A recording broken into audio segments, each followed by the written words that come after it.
I feel really called to bring some awareness and justice and compassion to my church, to the Catholic Church, with regard to queer people and their families. I'm also really aware that I can't do it alone, nor should I. But I do know that my voice, joined with many other voices, does make a difference. And that's why I'm with Dignity. That's why Dignity exists as a crucial witness to the church and in the church and society.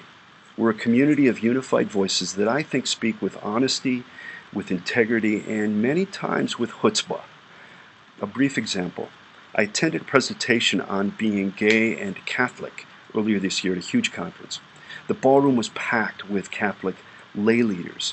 It was moderated, the presentations were moderated by a guy with these three presenters, and the second presenter stood up and totally whitewashed the institutional church and its treatment of queer people, stating again and again the Catholic Church welcomes people like me with open arms. Now, I know that's true in pockets of the church, but I also know that the institution has done great damage, continues to do great damage in its treatment of queer people.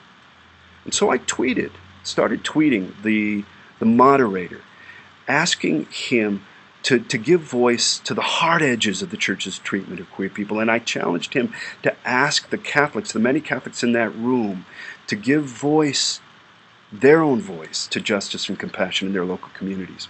But I didn't tweet as me, as Jim Smith. I tweeted as DignityUSA under the account of Dignity, thinking that he could easily pass over this anonymous guy's tweets named Jim Smith in the audience, but maybe he would pay attention to Dignity.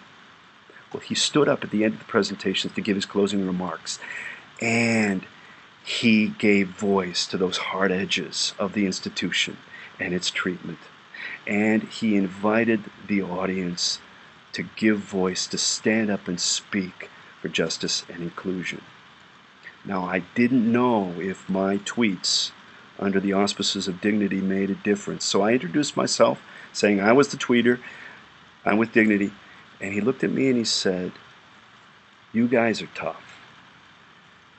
Thanks to you, I changed and added words to my final text." That's why Dignity exists.